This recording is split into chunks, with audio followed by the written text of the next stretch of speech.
BBC Two Southwest. The Isles of Scilly, a favourite holiday destination, but what's it like to live there? The people of Hugh Street tell their own stories in their own words.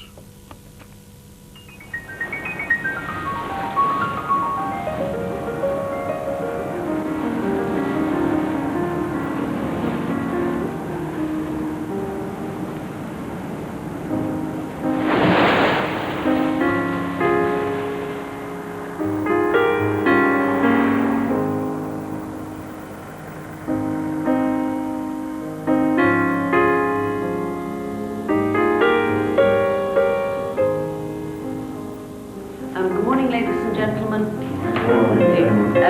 Could I have the proposer for the minutes of the meeting on the 12th of February? Oh, hang on, I got two dolly birds stopping me. Hello, ladies. When do you do an island tour? We've already done them. Are you doing for this week? Oh no, we go again tomorrow. What time?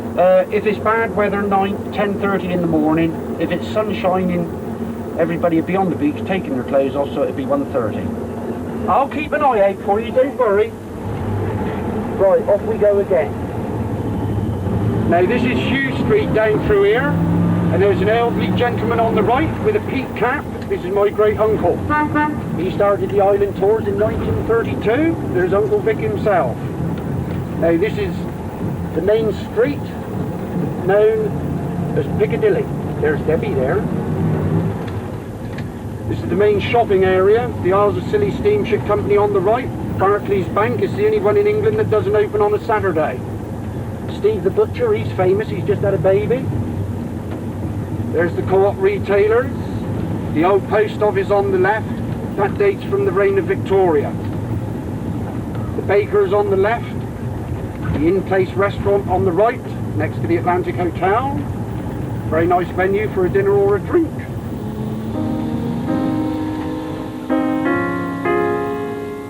Are there any comments, please? Madam Chairman, I was wondering if the Chairman of the Publicity Subcommittee could update us on what's happening with the Tourist Notice Board, because normally this would come to this meeting, but there's nothing on the agenda at the moment. We had a meeting a few days ago. Then the number would be 22479. Right, thank you. Bye.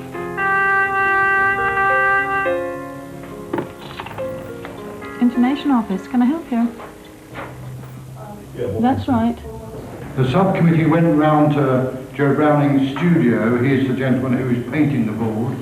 Our difficulty was to know what items of interest that should be included on the board, because everybody has different ideas of what should go on, whether if you have the cafes by name or just put a C or a cut.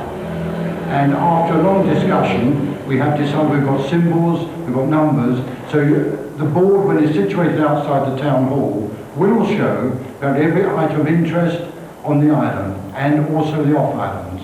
It's a board 4 foot square. It's a double or a twin? Right. It'll be situated freestanding in the entrance to the town hall. Have you got our accommodation list? I think you'll agree when it's up. It'll look very nice indeed.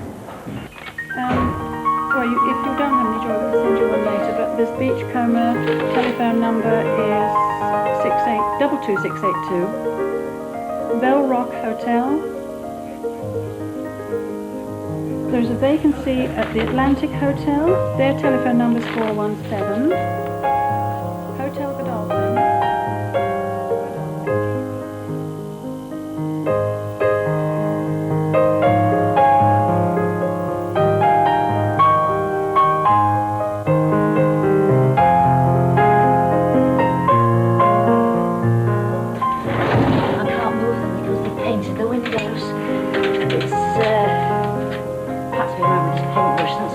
Really. I can't get any of it. Oh, I can't get that one either. I shall have to get one of the men on the job there, you see. So if I can have my bucket. Just a little more painting to do, and the engines have been overhauled. The Board of Trade Surveyor has got to come and do his final inspection, and that'll be happening on the 26th of this month. prior to our licence starting on the 1st of April.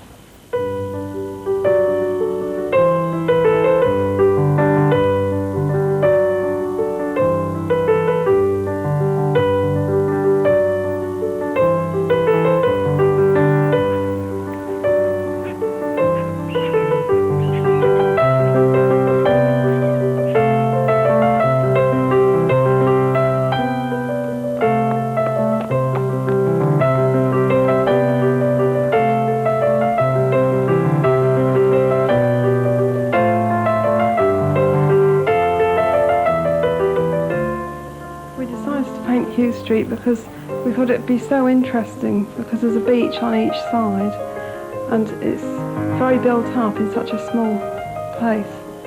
It's the street that everyone goes to or walks down at some time. I'd never painted the town before. Everyone paints the landscapes and that, but not the actual houses from above. I thought it'd be interesting to look at Scilly from a different point of view. Although it is an aerial painting, it's painted from the ground, so it's an imaginary bird's eye view. It's not really as it would look from above. I've cheated. I've painted it so that you can see the parts I want to see.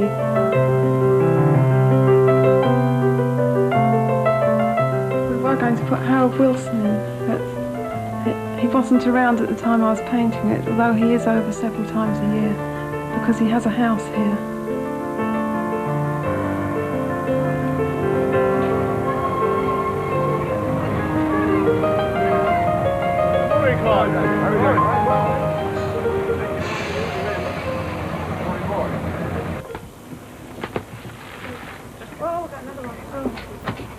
Almost invariably, Salonians who spend a lot of time away, in the end, somehow, always come back.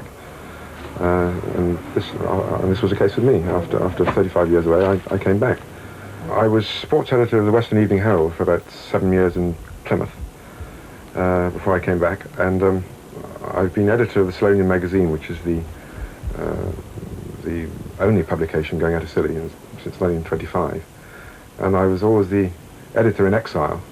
We send abroad quite a fair percentage of copies printed. Exile Salonians in Canada, Australia, New Zealand, America. Most of the local issues are obviously trivial, but to them it's in exile, it's home. I suppose I must be about the only journalist in the British Isles who writes his stuff, probably then writes his own billboards outside and then flogs it. There you are, my love. Thank you very much. The shop is an old shop. I think I can say it's the oldest on the island. It's moving towards 100 years. So we've been flogging newspapers in St Mary's and being the island newsagents for getting on towards 90 years now. And it's something I'm rather proud of, and I wanted to make sure that the business continued in the family. There was a celebrated occasion, and we didn't have enough papers, so we decided the only thing to do would be to ration newspapers to visitors and give islanders what they wanted. One lifeboat member took about 3 or 4 papers, and the chap behind him, a rather sort of military gentleman, he asked for the Sunday Observer, the Sunday Telegraph, and the Sunday Times. And I said, you can only have one, sir. He said, well, that gentleman had 3 or 4. So I explained to him the reason why we had to ration them. And he said, well, this is preposterous. I've been all around the world. I've never been treated in such a discriminatory fashion. When I get back to Isha, I'm going to see my MP, who's a great friend of mine, and I'm going to protest very strongly about this. And just at that very moment, in walked Harold Wilson with his haversack and his pipe, went to look at the bookshop. So I thought, well, I can solve this right away. So I said to Mr. Wilson, to this chap, I said, look, don't fool around with backbench MPs. Why don't you go right to the fountainhead of the Prime Minister, Mr. Wilson? And he turned round and the guy shut out the shop. It just disappeared, fled. People very kindly let me go into their backyards and up into bedrooms to have good views of the gardens. There's lots of little gardens that I never knew existed in Hugh Street. You see people at set times of the day. There's Mrs. Pearce having her afternoon tea in the garden, and there's her seagull that she feeds on the bird table at the front of her house. Gren on his bike selling ice creams. You usually see him cycling around.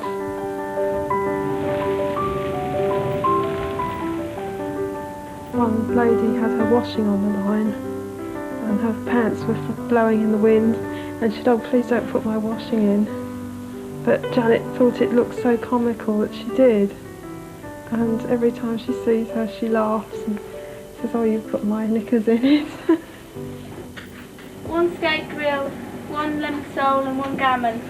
Can I have a gammon, please? I was nursing. I was at the hospital up here. And I met Peter when we got married a couple of years after I came here. I was the 15th nurse to get married from the Virgin's Retreat, it was called at the time. It's now turned into a sitting room, and they had a Virgin's Retreat farewell party, which I think is rather nice. A lot of nurses come here, meet the local lads and get married. We have to catch them in the winter time though, because in the summer there were a lot of girls here, a lot of competition. Sure, please. The first time I came down, I got on the train and I said to my friend, seems a funny way to be going to Scotland. And she said, you're not going to Scotland, you're going to, you know, the southwest. And I really had no idea until then where I was coming to.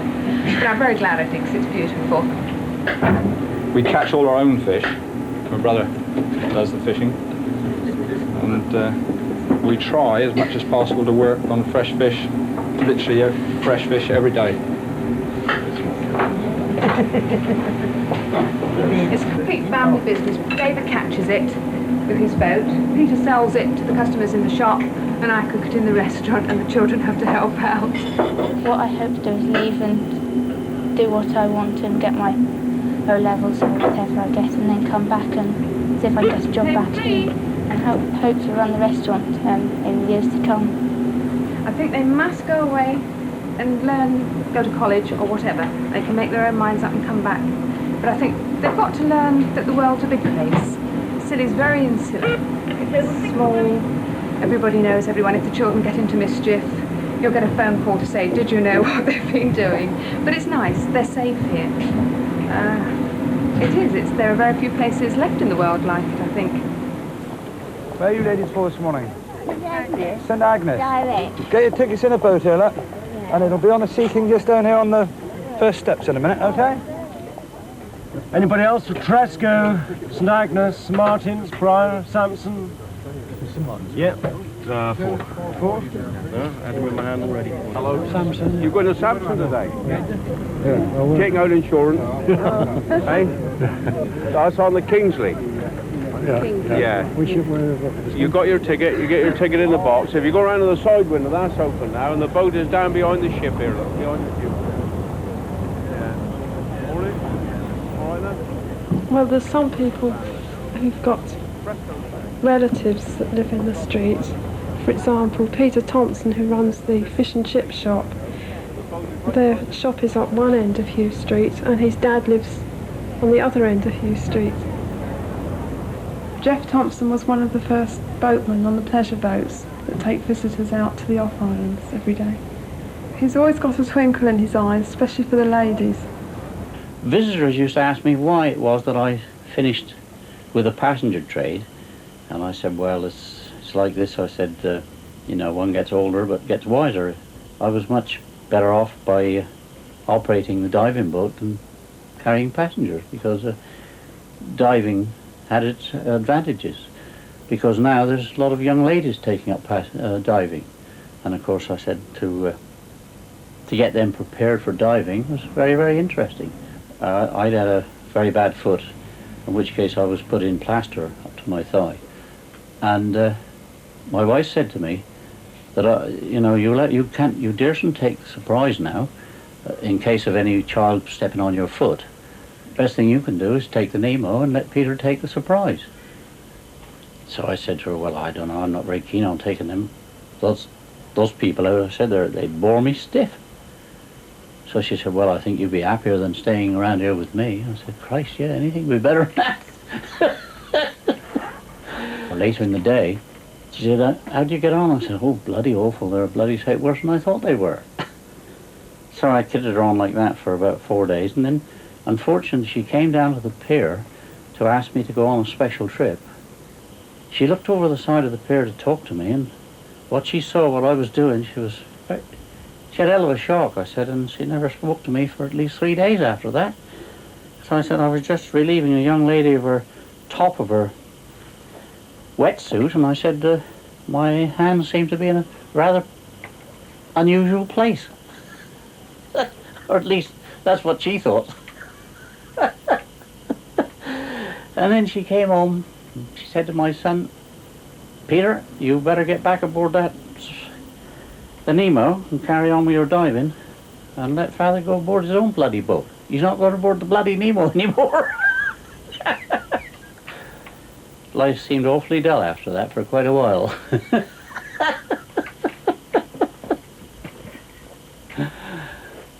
So I think we better leave it at that.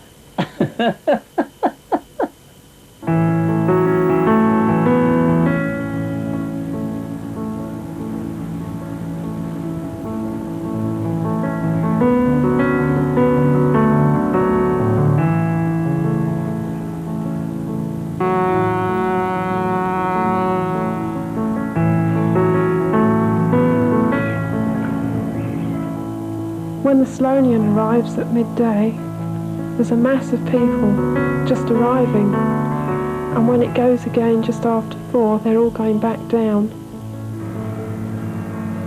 And all the food arriving, in fact, practically everything has to come down Hugh Street. So really, you see everybody coming and going in the Hugh Street.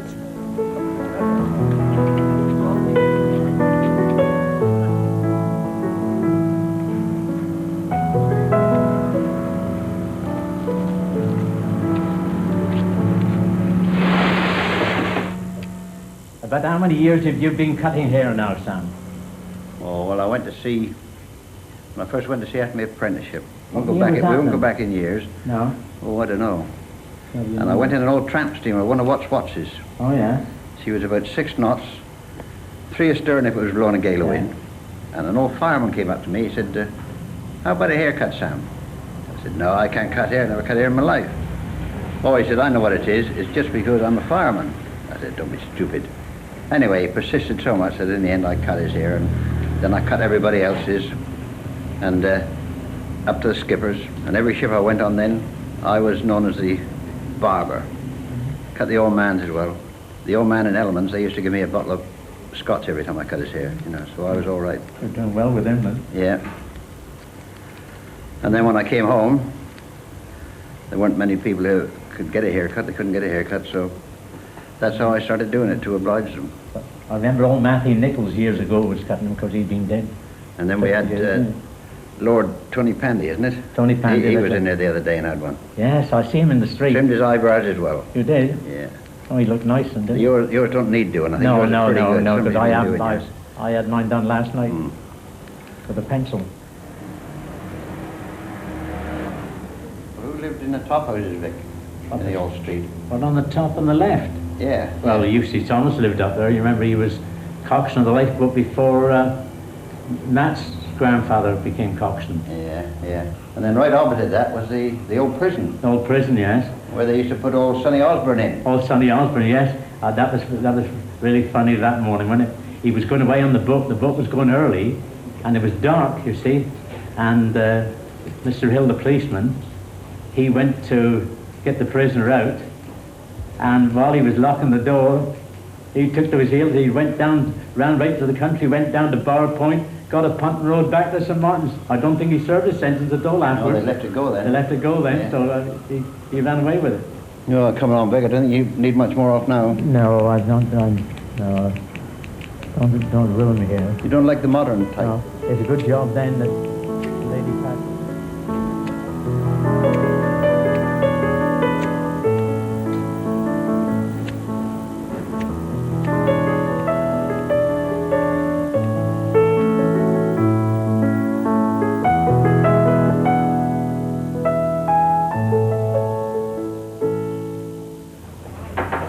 I suppose 40% of this hotel are people who've been here at least once and sometimes 10, 12, 15 times.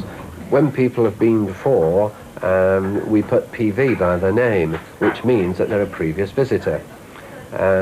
This works quite well for us, except that last season I had a young lady who worked for the DHSS and she informed me that when she sees PV by the name of anyone she is going to visit, that means potentially violent, and therefore she has to take a friend with her. We had one lady who came down one morning slightly concerned that the two gentlemen in the next room had been slapping one another all evening, and therefore she'd had difficulty getting to sleep. But still, it takes all sorts to make a world.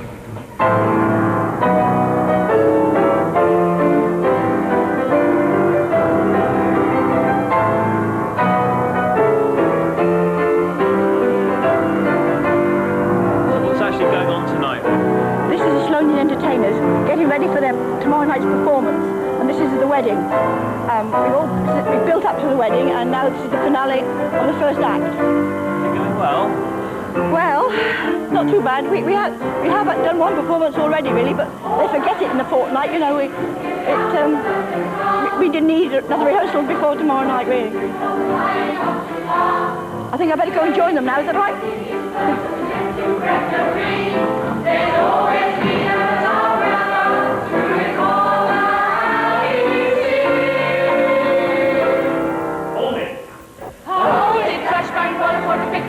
What a picture, what a photograph. Poor old bloke, blimey, what a joke. Hat blown off in a cloud of smoke, clap hands. Snap your feet, bang on the big bass drum.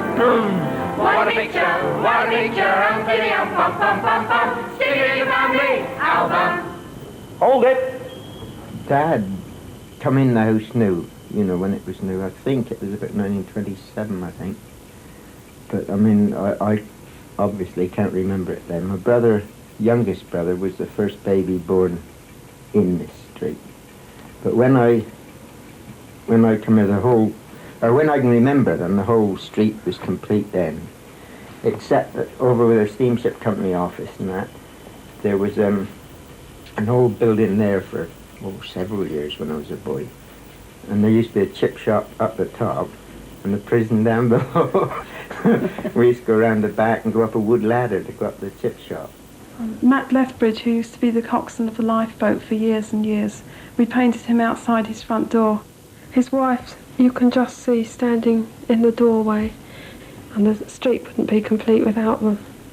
Well, as far as back I can remember, you know, Dad saying, oh, well, the phone would go, you know, and he'd say, oh, go and call your Uncle Jim. But he just used to live up the street then, you see.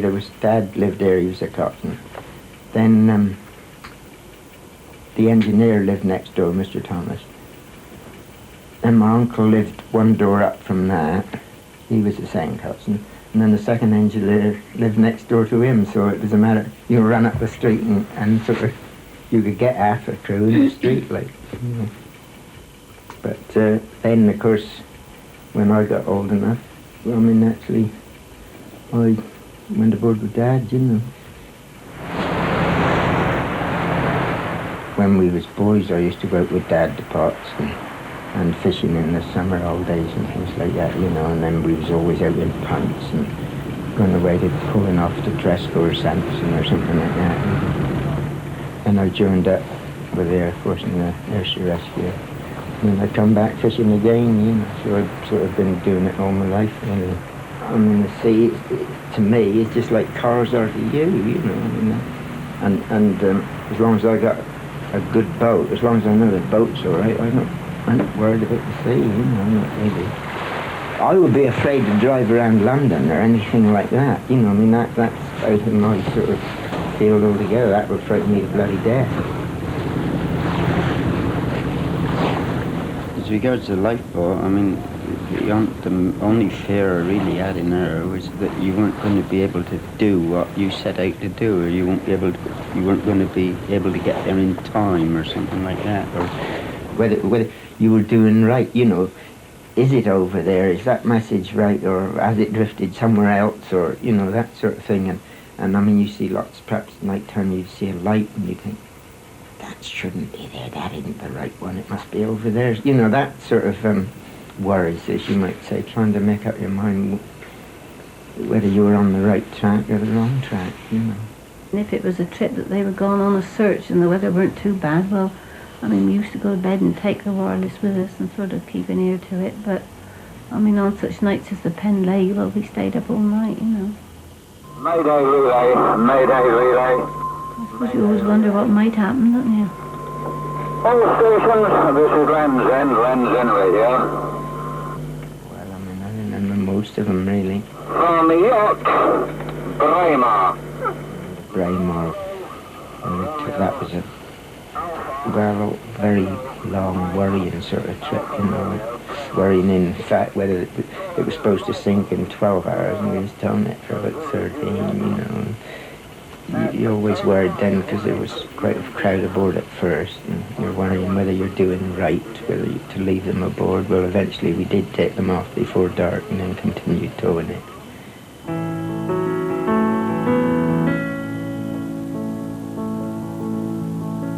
This is the Braemar, and the owner brought her back here so as we could see what she's like now. But she looks a bit different now to what she did then.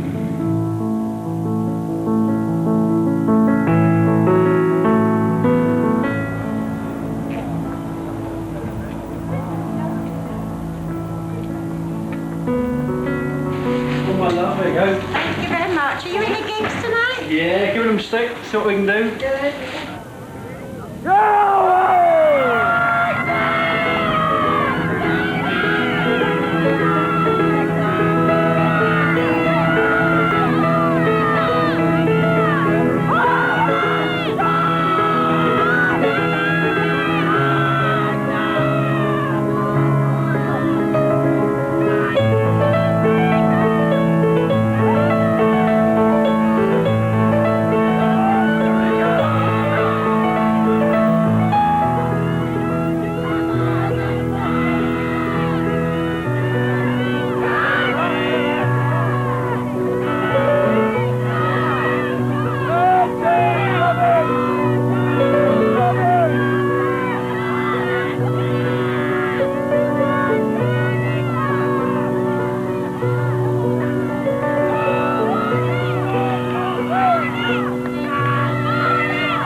Friday night is gig night, so most people go out, follow the gigs and watch the race, and then they inevitably end up in the Mermaid having a drink. I think the winning team usually get free drinks.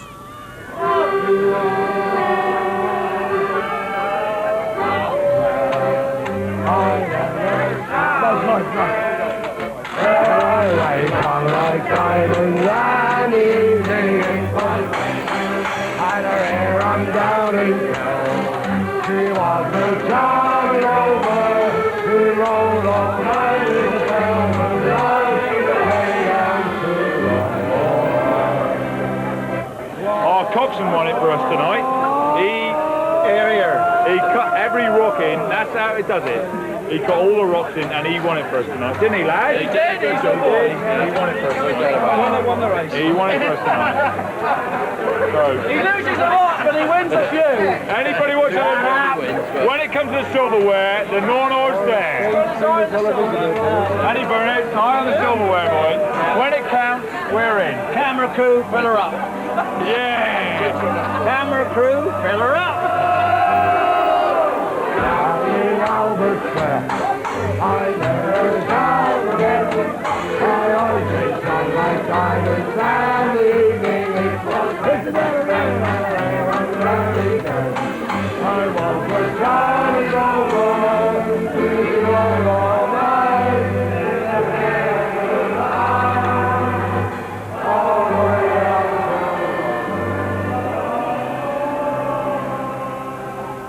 When the pubs all close, everybody's going back up Hugh Street, only not quite so fast, staggering around, having had plenty to drink.